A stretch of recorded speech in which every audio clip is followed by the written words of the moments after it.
Mulai saya ngomong, melarang itu bukan seterusnya ya. Untuk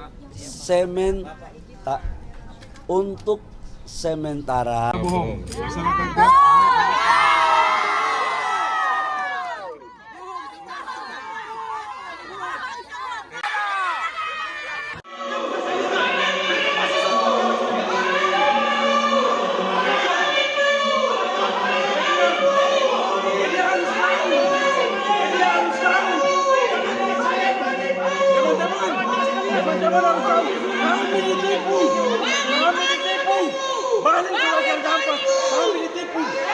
Raja Ampat ini baik-baik saja dan kami ini anak-anak putra KM asli daerah Pulau Gak yang viral selama ini. Jadi perlu diketahui bahwa Gak itu aman-aman saja, aman saja. Tidak ada pencemaran apa-apa, kita pokoknya baik-baik saja, Nan. Lihat. Baik-baik saja pemburu. Coba bikin baru. Kami biru. Laut kami biru. Ikan kami melimpah. Alam kami kaya terus. Fly for Greenpeace.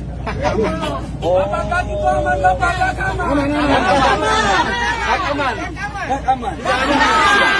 Baru yang berita-berita ini. Ini gue bingung banget sih, Rin. Jadi ada ibu-ibu ini yang justru menolak penutupan tambang nikel dan merupakan warga asli dari Pulau Gak. Padahal netizen di sosial media mati-matian membela. Bahkan mantan pejabat banyak yang menyuarakan terkait dengan nikel yang harus dihentikan. Iya sih, ini sebenarnya ada apa? Padahal masyarakat berusaha untuk menyelamatkan daerah mereka. Iya bener banget. Jadi sebagai warga negara Indonesia, rakyat tentunya peduli terhadap apa yang akan terjadi jika tambang itu terus dijalankan. Nah sayangnya pada saat Menteri Bahlil Lahadalia, Menteri ESDM, datang ke Pulau Gak, ada sesuatu yang membuat netizen terheran-heran. Karena masyarakat dan ibu-ibu di sana justru menolak penutupan tambang. Ini ada videonya loh. Dan ibu-ibu mengatakan bahwa kami itu aman-aman aja dan Raja Ampat baik-baik saja. Bahkan salah satu ibu mengatakan kami adalah rakyat daerah asli. Tapi kan ini dampaknya jangka panjang kerusakannya kan? Iya bener banget. Nah kemarin juga ada beredar nih video yang lebih mind-blowing lagi. Karena waktu Pak Bahlil datang ke bandara di Domine Edward Osok, Papua Barat, Sorong, itu masyarakat Papua sempat mengatakan Bahlil penipu. Ada yang membentangkan spanduk penolakan juga. Jadi ternyata di sana pun masyarakat tidak saling satu suara nih. Kamu lihat foto ini. Udah tau? Kamu lihat video ini lagi. Raja Ampat ini baik-baik saja dan kami ini anak-anak. Dalam sejarah hidup saya berorganisasi, saya baru kali ini lihat tim demo paling rapi sejagat raya ini sudah. Kayak mau bikin kondangan. Dong bilang, dong anak asli di situ. Kalau memang kamu anak asli, tolong ya. Mungkin kamu orasi begitu, kamu pakai mahkota cendrawasih, terus ada ikon bulu kasuari dan ada ukiran orang Papua. Karena Raja Ampat tuh masuk wilayah Provinsi Papua, tapi dia pemekarat ke Provinsi Papua Barat. Daya sana ya teman-teman. Oke. Terus begini. Kami perempuan Papua tidak pernah ikat-ikat kain merah di kepala ya. Jadi kamu yang punya budaya ikat-ikat kain merah tuh, tidak perlu saya sebut suku ya. Kamu bisa sadar diri sudah. Begitu. Kamu bikin lucu saja di Republik ini.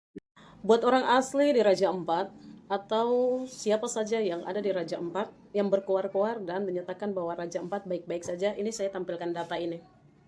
Oke, di tempat yang saudara-saudara saya tunjukkan bahwa sekarang aman-aman, kita berpikirnya jangka panjang ke depan seperti apa. Kita bisa lihat saja tailing di sepanjang Timika, bagaimana kehidupan masyarakat Komoros sekarang.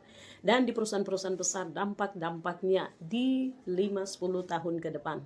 Jadi tolong jangan bangun asumsi yang berpihak melegalkan keadaan yang sedang merusak, mengeksploitasi sumber daya alam, baik itu di Raja Ampat, baik itu di Merauke, baik itu di mana. Buat saudara-saudara semua yang datang ke tanah ini, hidup, berkarya, berkarir, dan bertugas di atas tanah ini, tolong buka mata hati nurani kalian dan melihat dampak yang akan dinikmati oleh anak cucu kita ke depan akan seperti apa. Bicara yang real, fakta, pertimbangkan segala hal dengan baik, dan tolong menyampaikan itu ke media. Ini saya tunjukkan data tadi, ini perusahaan-perusahaan ini, jangankan satu, ini sudah banyak, dan di titik-titik ini bisa perhatikan baik. Ini punya dampak besar ke depan tuh akan jauh lebih luar biasa. Jadi tolong buka mata hati nurani kalian untuk berbicara tentang tanah dan nasibnya. Saya heran ya, Raja Ampat itu kan udah diakui dunia sebagai salah satu surga laut terbaik di planet ini. Tapi sekarang malah ada izin tambang nikel yang bikin lautnya rusak pelan-pelan. Sedimentasi dari tambang udah mulai bikin air keruh, terumbu karang rusak, dan nelayan lokal susah cari ikan. Lah, ini pariwisata mau dijual apanya kalau lautnya hancur? Kita disuruh bangga karena wisata kita naik kelas. Padahal di belakangnya perlahan dibabat. Saya nanya deh, ini pembangunan atau pembenaran buat ngabisin warisan anak cucu? Nih ya, yang bikin makin sedih tuh masyarakat adat yang udah jaga alam dari dulu. Sekarang harus nonton laut tempat hidup mereka berubah warna dari biru jernih jadi coklat pekat. Tapi ya gitu, demi tambang semua bisa dilawan. Hutan, laut, bahkan logika sehat. Coba deh kalian komen, lebih penting mana menurut kalian? Tambang buat ekonomi jangka pendek atau laut yang bisa jadi sumber hidup buat generasi panjang? Saya pengen tahu, apa kita semua masih waras ngelihat ini? Penipu-penipu, Four Kings Island. Penipu-penipu. Kenapa sekarang kalian mengeluh? Mau ditipu, kena tipu. Kenapa mau ditipu? Itu masalahnya. Makanya saya mau bela bagaimana juga. Saya dari 2014 sudah punya intuisi melalui analisa saya dan kecerdasan saya bahwa ini bakal hancur. Tapi kalian tetap ya di Pulau Ubi di sana tetap membela, dan ujung-ujungnya pernah mengatakan bahwa beliau itu adalah titisan dari Tuhan, adalah raja, pahlawan, dan akan memajukan Pulau Ubi kalian di sana. Sekarang hancur. Four Kings Island bakal punah karena nikel-nikel tea. Saya dulu juga pernah membela Pulau Rempong. Ya, Rempong itu siapa sih Pulau Rempong? Rempong. Sampai nama saya dibawa itu kan ke rapat anggota dewan sama si Tuyul. Iya, kita tidak boleh ya diintervensi oleh bule-bule. Ya, siapa itu yang di TikTok yang ngerocos-ngerocos? Berhak apa dia ya bicara tentang Pulau Rempong? Ya, si Tuyul. Ya, Tuyul. Dan mereka-mereka ini tidak memiliki kapasitas, setidaknya punya intel dong. Lacak dulu gue itu siapa? Warga negara tidak boleh membela negaranya.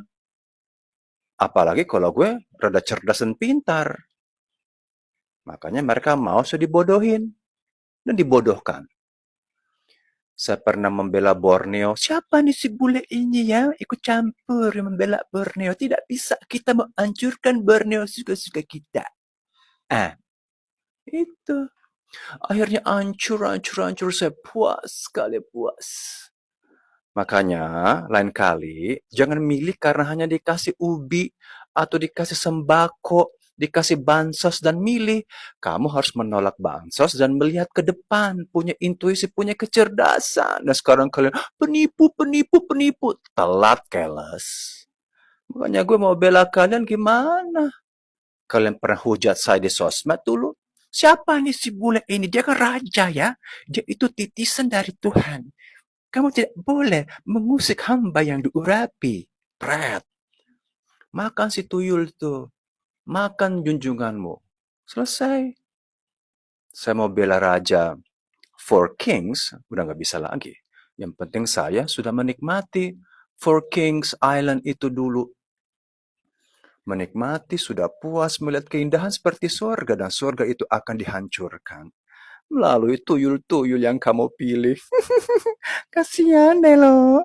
Staf Raja Ampat telusuri 5 perusahaan yang melakukan penambangan. Apa dasar hukumnya?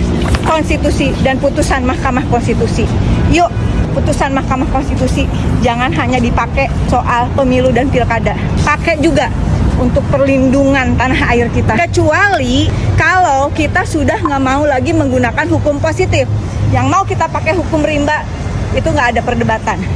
Aku nggak akan ngomong kayak gini. Assalamualaikum besti-besti, love Indonesia, kesayangan si akunya. Jumpa lagi di Viral for Justice. Dan hashtag kita adalah Save Raja Ampat, Save Indonesia. Oke, besti-besti, sambil olahraga dengan disaksikan oleh Bung Karno, belakang kita semua yang akan selalu kasih support untuk perjuangan yang benar. Kita bahas sedikit soal Raja Ampat. lagi masalah banget karena ada orang-orang yang menurut si akunya konstruksi berpikirnya harus dibenerin. Jangan jadi debat kusir, udah aja. Itu ada 5 perusahaan. Disisir, dianalisis 5 perusahaan ini yang termasuk BUMN maupun yang swasta murni. Itu apakah pengeluaran izinnya itu untuk penambangan nikel di Raja Ampat itu yang paling atas dicek dulu dong, sesuai nggak dengan putusan Mahkamah Konstitusi yang bersifat final dan mengikat bagi siapapun. Itu dulu dasar hukumnya. Ini kan negara hukum. Jangan perdebatannya jadi masih jauh 30-40 km. Emangnya lautnya nggak nyatu? Pemerintah diminta tegas tindak tambang di Raja Ampat. Direktur Eksekutif Pusat Studi Hukum Energi Pertambangan, Bisman Bakhtiar, meminta pemerintah tegas dalam melihat persoalan tambang nikel di Raja Ampat, Papua Barat Daya. Menurutnya, evaluasi menyeluruh perlu dilakukan tak sebatas klaim perusahaan menjalankan prinsip environmental social governance. Bisman menyampaikan langkah penghentian sementara operasional tambang nikel di Raja Ampat merupakan tindakan tepat, tapi perlu penindakan lebih serius jika terbukti ada pelanggaran.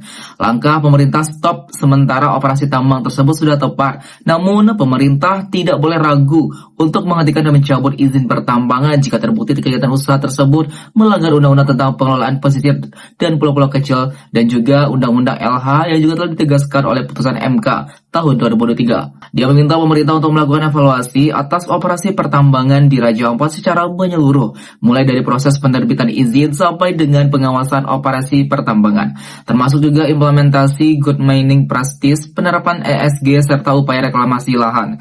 Evaluasi diperlukan untuk memastikan kegiatan tambang tidak berdampak buruk pada lingkungan dan ekosistemnya. Menurut dia, harus ada kebijakan khusus yang diambil dari proses pertambangan di daerah tertentu. Dalam hal ini, pemerintah harus punya keberpihakan pada aspek LH dan konservasi alam, tidak hanya aspek pengusahaan semata dengan berlindung bahwa tidak ada perusahaan alam atau telah mematuhi ESG. Prinsipnya, usaha pertama tidak dilarang, namun perlu ada kebijakan khusus untuk daerah tertentu, tuturnya.